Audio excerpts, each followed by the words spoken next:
30 years ago, if you asked leading development experts around the world, what's the best way to move very large numbers of people out of poverty, the answer would have been invest in agriculture. And if you took development economics courses in the 1980s and 90s, you would essentially have learned about agriculture.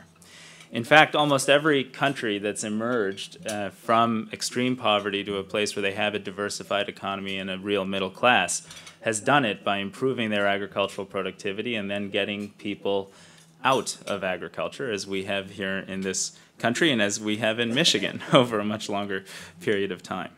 So the theory behind this is Economics 101. In agrarian economies, boosting productivity, lowering food prices that often represent 70, 80, sometimes 90% of what a family spends their income on, securing food for their own basic consumption, allows for really dramatic gains in disposable income and income that can be used for other things.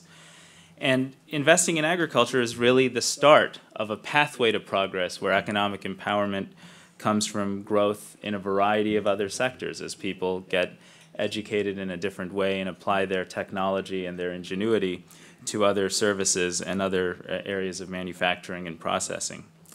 And now, today, we actually have the data to back this theory. Thanks to the latest research, much of it captured in the World Development Report that the World Bank wisely put out about 6 months before a dramatic food price crisis, we know that agricultural-led economic growth in developing countries is 3 to 4 times more effective at fundamentally reducing poverty than generalized GDP growth. And so when we come to a setting like this and talk to people with such varied and tremendous background experiences, it's still important to return to agriculture as the basic investment for fundamentally changing the course of poverty around the world. And if you look statistically, for fundamentally changing the basic human condition on the planet today.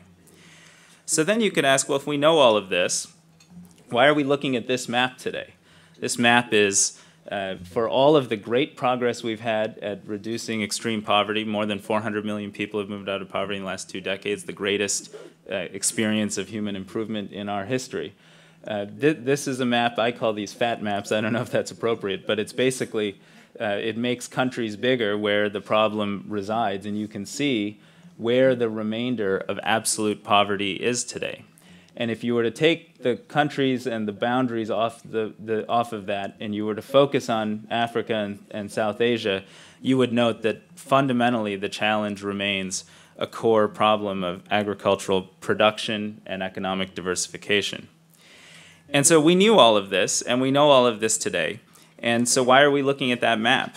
And why has, in sub-Saharan Africa and in much of dryland South Asia, agricultural production has been flat or diminishing over the past decade, over the past several decades? And it's basically because, despite this knowledge and despite these efforts, the international community, local leaders, and local communities stopped fundamentally investing in pro-poor agricultural development and agricultural growth. There was a Green Revolution. I'm sure many of you, how many of you here have heard of the Green Revolution? Probably the greatest success story, and I know there are some controversial aspects of the Green Revolution, but statistically, in terms of moving people from the brink of hunger in an environment where sociologists like Paul Ehrlich wrote about the population bomb, and we all just assumed that several 100 million people in South Asia would suffer further famine, it tripled food production in South Asia over a 2-decade period and created the basis of the economic growth that we all talk about today as the miracles in China and India that are so transforming our world. And that Green Revolution never extended to Africa. And there are a lot of reasons why it didn't extend to Africa that range from the kind of wheat varieties that ultimately sparked the Green Revolution to the sad truth that we actually just failed to try. And USAID, an agency, a prior USAID administrator, wisely coined the term Green Revolution, but our agency has been as guilty as anyone. In the past 20 years, our agricultural assistance to Africa declined by 85%, even as the real level of food insecurity, child malnutrition, and extreme poverty in many places actually stayed flat or went up. In fact, if you go to the website of the Center for Global Development, you can click on countries and see their progress on the Millennium Development Goals. And speaking to facts and statistics, it will illustrate that child malnutrition rates are 40, 50, 60% in countries that we all know are also growing at 3, 4, 5% a year and have been for more than a decade. So this problem was not fundamentally getting solved. And one further challenge is that as we look out over the next 30 years, it's projected to be even more challenging. We know we're dealing with hotter, drier, more erratic growing conditions because of climate change. We know the population will continue to grow, especially large populations in Asia that will change their eating habits and consume more grain-intensive foods like meats and poultry. And as a result, there'll be a tremendous amount of price pressure on agricultural commodities. And price pressures in 2008, an experience that we all experienced as a small bump up in our grocery bills because of higher food prices, actually moved 100 million people back into poverty for the first time in decades. So we know how to address this problem. We know how to increase agricultural productivity. We can invest in education, in new crops and new technologies. We can provide inputs like irrigation and fertilizer, and we can help countries invest in building the kind of road infrastructure that lowers the costs. I love actually driving through rural Michigan where a lot of the roads are FM and a number. That stands for farm to market. And this country expanded its rural economy 100 years ago by building farm to market roads all over our land. But remember that agricultural production alone is not our ultimate objective. Our ultimate objective for this session and for the President's overall development policy is true economic empowerment. And that gets us to adding value. Today, when cotton is harvested in Uganda, it's often milled in China. Coffee that's grown in Rwanda is often roasted, packaged, and marketed out of Italy. Cocoa beans harvested in Côte d'Ivoire are often exported, refined, and packaged overseas only to return to be sold in African markets. Finishing these products and providing what economists call value addition is actually the secret for profitability in the food industry and is the secret to getting investments that will allow farmers and others to grow themselves literally out of poverty. I look and see Bruce McNamer from TechnoServe here. USAID works with TechnoServe. I've had the chance to do that in my previous role as well. But investments in Rwanda, where people invest in creating washing stations so farmers can wash their coffee and dry it appropriately, learn cupping so they can taste coffee for the first time. Most of them don't consume it themselves.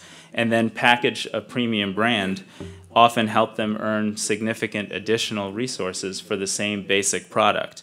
In that case, I think the Blue Bourbon product is a Rwandan coffee that's now sold in 5,000 Starbucks outlets. And even though I moved out of Seattle, I understand there's still a few Starbucks around here. And you can get that. It won the Black Apron Award, and farmers in Rwanda get $26 a pound for that product because it is a premium product. So the President and the Obama administration have really launched an aggressive effort to reinvest in agriculture. The cornerstone of our plan has been discussed before, is our Feed the Future effort, which is a program that we've mobilized $3.5 billion. We've convinced other countries to work with us to mobilize an additional $18 billion. And we're trying to work with those countries that are making their own commitment to invest in agriculture, to put in place the right kind of policies so that local entrepreneurs and small firms and food processors can effectively develop a diversified agricultural economy. And we're trying to do that in a way that represents a link from core agricultural productivity to driving more trade and investment and income flows into the agricultural sectors of countries like Ghana or Bangladesh. But we know that this type of effort cannot simply be directed by a donor partner or by the many outstanding partner organizations that I see here in this room.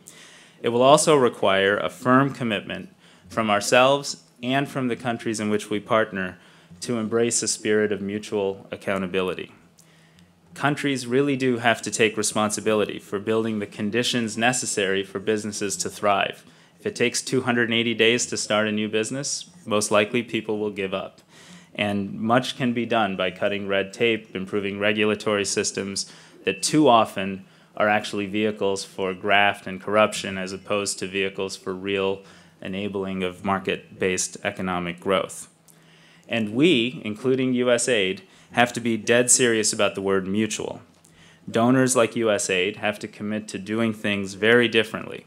We have to evaluate the results of every project or program we invest in, and we have to ask hard questions about, are we working with the types of partners that genuinely will build strong local institutions? Because at the end of the day, the goal is not simply to solve these problems for others. The goal is to create the conditions where our assistance is simply no longer needed. You know, when this administration started, we spent more than 20 times the amount of money providing food aid, feeding people who were hungry, which is an important thing to do to protect people who are on the brink of starvation, than we did on agriculture and agricultural development. And our basic approach across all of our development activities, but most notably in agriculture, is we have to move from that kind of service delivery mindset to a mindset where we're building really local, sustainable economies through local institutions and entrepreneurs that can essentially sustain real economic empowerment, whether the example we saw in Michigan or the examples we might see in Rwanda or Ghana or Bangladesh, that will allow for a more viable long-term future without continued foreign assistance. And I'll conclude by just saying perhaps the most profound model of that is South Korea. And South Korea is now hosting the G20 this year. And about 50 years ago, South Korea had a per capita income and per capita food production that was actually lower than it was in Kenya.